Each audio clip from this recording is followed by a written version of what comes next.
KPBS On Demand is supported by UC San Diego's Art Power, presenting cellist Joshua Roman, performing from his album Immunity, alongside music by J.S. Bach and more. Sunday, June 22nd at UC San Diego's Epstein Family Amphitheater. Reserve your tickets at artpower.ucsd.edu. Good morning, I'm Debbie Cruz. It's Thursday, April 27th. The county's newest safe parking site offers help for more unhoused San Diegans. More on that next, but first, let's do the headlines. Some riders of MTS minibus and access services cannot get the rides they need right now. That's because drivers are striking against the company MTS hires to run the services, First Transit. The strike here is in solidarity with First Transit drivers in El Centro. J.B. Vasquez is a principal officer with the Teamsters Union. He says working conditions and wages for the El Centro drivers are terrible. At $15.60 an hour. I mean, it's just ridiculous. And having to wait over 20 years to get to top rate. And that top rate, it's only $23 an hour. In a statement, First Transit says they're actively negotiating with the union and are hoping to reach an amicable resolution soon. You can find out which routes are affected by going to sdmts.com. San Diego City Council member Monica Montgomery Stepp this week announced she will be running for the county supervisor seat that will be left vacant when Nathan Fletcher steps down next month. She is one of several candidates seeking the District 4 vacancy. Fletcher plans to resign on May 15th following a lawsuit accusing him of sexual misconduct. The other members of the board will decide at a meeting on May 2nd whether to hold a special election, appoint a successor to fill out the remaining 3.5 years of his term, or appoint a temporary replacement until a new supervisor is elected. The San Diego Unified School Board this week voted to officially recognize 5 new high school sports for girls. They include girls beach volleyball, flag football, and competitive and stunt cheering.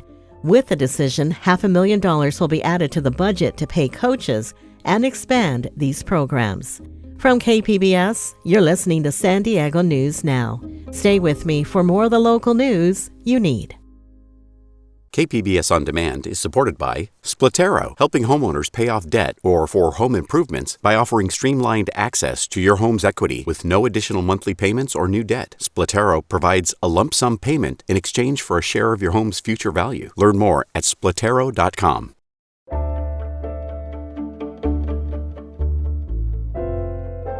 The Safe Parking Program is part of the City of San Diego's action plan on homelessness.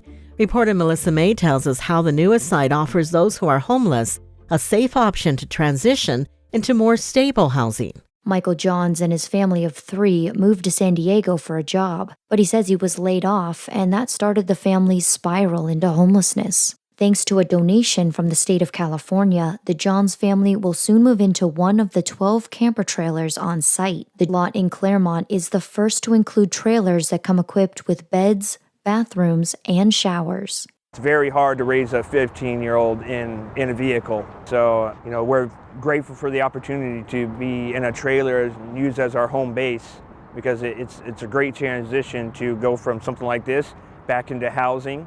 People who want to take part in the program can contact Jewish Family Service for more information. Visit jfssd.org/safeparking or call 858-637-3373. Melissa May, KPBS News.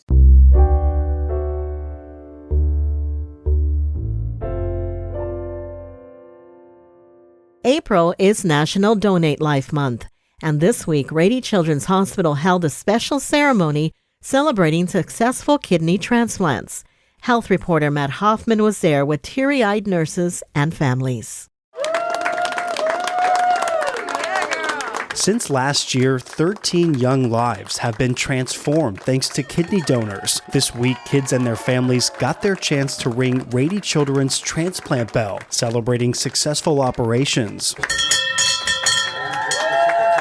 6-year-old Brooklyn All was born with 1 kidney and it had a tumor nearby. After undergoing 4 rounds of chemotherapy, the tumor was removed, but it left the kidney damaged. That's when her dad, Andrew, stepped in to give her one of his. This is kind of like the last part of our journey, and so to be able to ring that bell was amazing. Now Brooklyn doesn't have to go through dialysis, which is a regular procedure to remove toxins, and she can focus on being a kid again. She loves playing chess, eating popsicles, and She loves mazes, so my wife's really good at making Crazy one. We'll do crazy mazes in the driveway. Yeah. Hit the road, Jack, don't look back, Mac, go on out and have some fun. As you say hello now, 'cause your transplant's all done. Matt Hoffman, KPBS News. Baseball is a big part of the San Diego-Tijuana cross-border culture, and San Diego is the only MLB city that can truly be called a border town with Mexico. Reporter Jacob Ayers says recent investments in the team have not only led to sellouts at Petco Park, but have also helped the Padres bolster a fan base south of the border. They might be called the San Diego Padres, but fans of this team stretch well beyond the city and county and across the border into Tijuana. Omar Parra lives there and has been a Padres fan for decades. He says baseball, much like soccer, is part of the fabric of Tijuana, and teams like the Cholos Soccer Club and Toros baseball team have been supported by local fans for many years. I would say Mexico is not quite divided, but there is two sports. One is soccer and the other one is baseball. This weekend marks a new chapter for baseball in Mexico, with the Padres playing a 2-game series against the San Francisco Giants in what will be the first Major League Baseball games played in Mexico City. This comes as the Padres have made a big push to embrace the cross-border culture. You see it in the team's new teal, yellow, and pink jerseys inspired by Baja California, and mariachis that play on the home jumbotron. And in Tijuana, I would say 5-10 years ago, you would mostly see, I would say 90% would be Boston hats, Yankee hats, Detroit Tigers. So now it's gonna turn around, and I would say 60-70% is, San Diego hats. So yeah, I do see a change. On the U.S. side of the border, San Diego's South Bay is arguably where baseball passion and the heart of the Friars fandom beats the loudest. The area has produced a trio of Little League World Series teams in the past decade alone, and murals of Padres players and mascots pepper Chula Vista's 3rd Avenue. What's honestly has made us bond a lot more too, what's made us closer is baseball. That's where Padres season ticket holder Liz Baltazar spoke about the significance that the team holds in her life and to her family. It's just the love that we both have for this team that's honestly makes it worth it. Like, it doesn't matter what the price is, we will pay whatever we can to show our support as well. The Rancho San Diego resident and her husband Jorge are traveling to Mexico City for this weekend's games. I'm just excited just to be in the environment. The being in the cultural environment, trying out all the different food items and just experiencing baseball in a different community, a different culture. The team's revenue has increased along with its growing fan bases on both sides of the border. That's mainly because majority owner Peter Seidler has been on a spending spree, signing stars like Manny Machado and Fernando Tatis to big long-term contracts, says USD professor of economics Alan Jin. And San Diego now is having more and more fans, and that includes fans in Mexico. We might get some people crossing the border to watch games. Those who can't afford to come to the games, will be watching on television, and they might buy some merchandise. Over the past few decades, the Padres have played in Mexico a handful of other times in the city of Monterrey. But with this Mexico City series, they're stepping onto a bigger stage. They're going to the capital, they're going to the biggest city, and so that's going to draw a lot of media attention in Mexico. And so that is definitely going to help promote the Padres brand in Mexico. And the Padres have been making efforts then to do that all along, and this will just give a boost to those efforts. Baltazar says this series may be far from her current home, but it's worth the journey. The Padres is the one team that has my heart for sure. Plus, the games are still close to what matters most. Like my side of the family, my grandparents are from Guadalajara, and same with his family. They're close to that area, but it means a lot. And then Tijuana, Parra hopes to see the Padres' influence continue to grow. And my dad and some other relatives in other parts of Mexico now are saying like, oh, I want to go to the Padres game. And I send them gear and all that stuff. So I like that. I like the fact that the Padres are representing Over the next few days, KPBS will share the sights and sounds of the Mexico City series, including coverage of the baseball ties between the two regions and stories of Padres fans from both sides of the border who made the trip for the historic event. Jacob Ayer, KPBS News.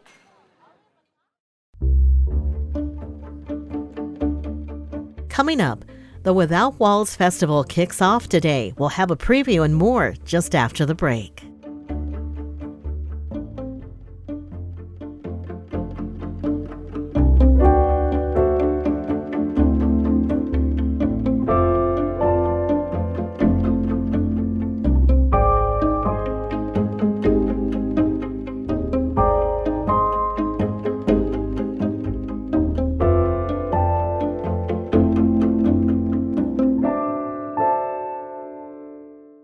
KPBS On Demand is supported by Latino Legacy Foundation, presenting their Storyteller series, Reach for the Stars with Ellen Ochoa, the first Latina astronaut, former NASA director, and San Diego native, Sunday, June 29th.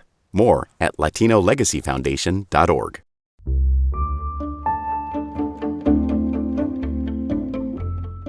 Thousands of high school students in the San Diego Unified School District will go online this morning to vote.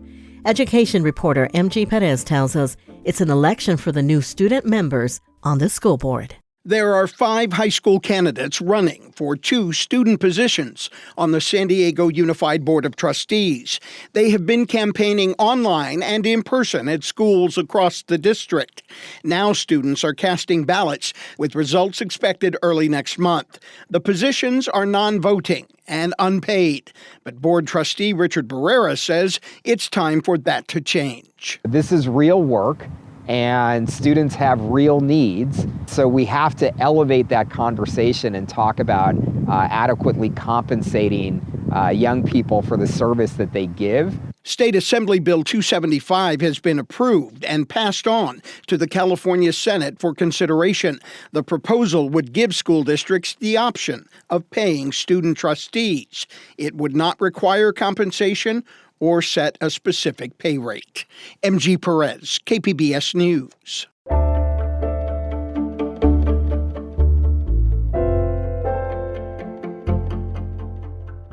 The San Diego Music Awards held its 32nd annual ceremony earlier this week to recognize the achievements of local musicians. Think the Grammys, but for local music. Web producer Laura McCaffrey tells us who the top awards went to. The San Diego Music Awards started at 7 p.m. Tuesday night at its usual venue, Humphreys Concerts by the Bay in Shelter Island. 150 artists were nominated in 27 categories of multiple music genres such as hip-hop, rock, folk, and jazz. The big winners this year were Daring Greatly, who took home Song of the Year for Never a Goodbye.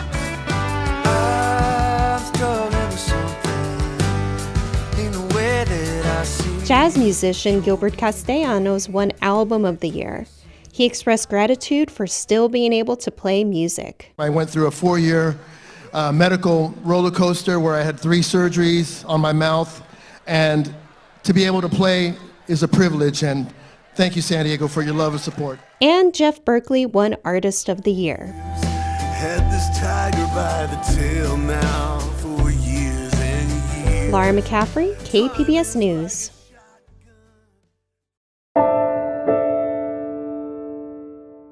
La Jolla Playhouse's Without Walls Festival kicks off today. The 4-day event showcases immersive and site-inspired dance, music, and theater by local, national, and international artists. Arts reporter Beth Alcamando has this preview. Prepare to be wowed as the Rady Shell hosts La Jolla Playhouse's Without Walls or WOW Festival. I mean, the festival as a whole takes over the Rady Shell area. Our show is unique in that we are taking people away from that lively, exciting environment.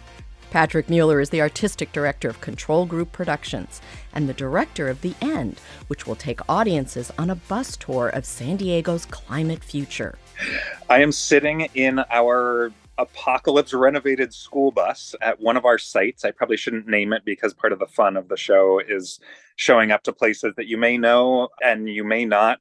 And the route that you took there got you so lost that you're surprised that you showed up there, whether you recognize it or not. And that's what the WOW Festival is all about, taking you on an unexpected journey to experience theater in an exciting new way.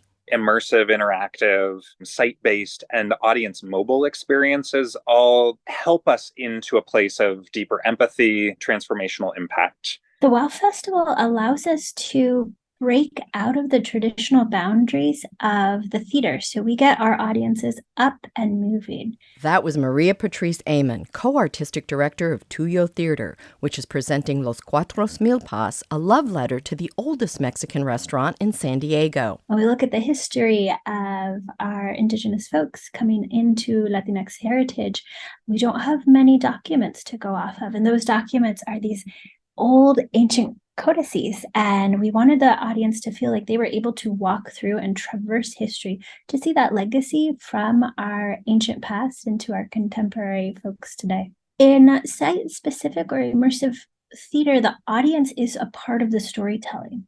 They are a character in your show. They are collaborative with you in generating the script. Our actors have their script and they have their dialogue, but there is a responsiveness. So when the audience says something to the actors have to improv and they have to think on their feet and respond in real time to the audiences. And audiences can expect to provide their own kind of improv when preparing for the end. The audience will be recruited to take different job assignments during the show with tasks that help us on our journey.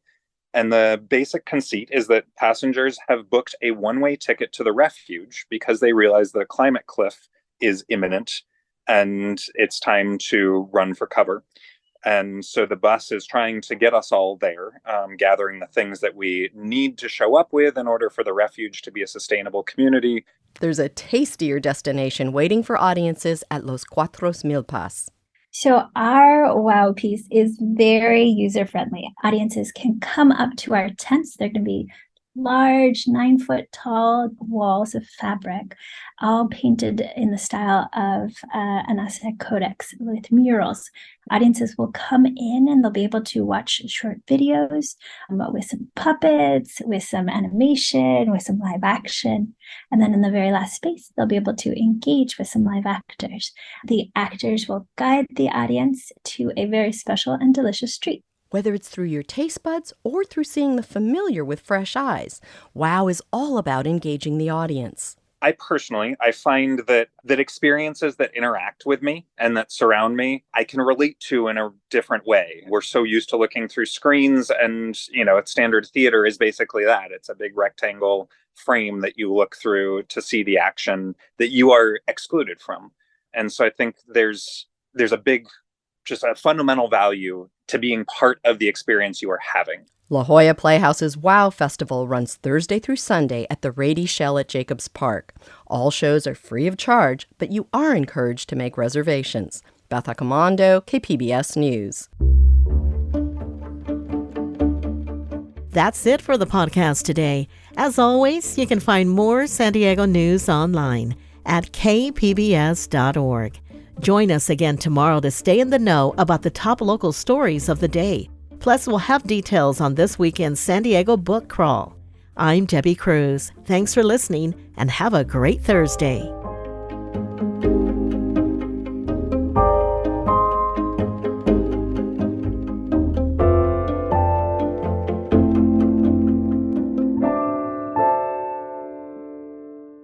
KPBS On Demand is supported by Latino Legacy Foundation, presenting their Storyteller series, Reach for the Stars with Ellen Ochoa, the first Latina astronaut, former NASA director, and San Diego native, Sunday, June 29th.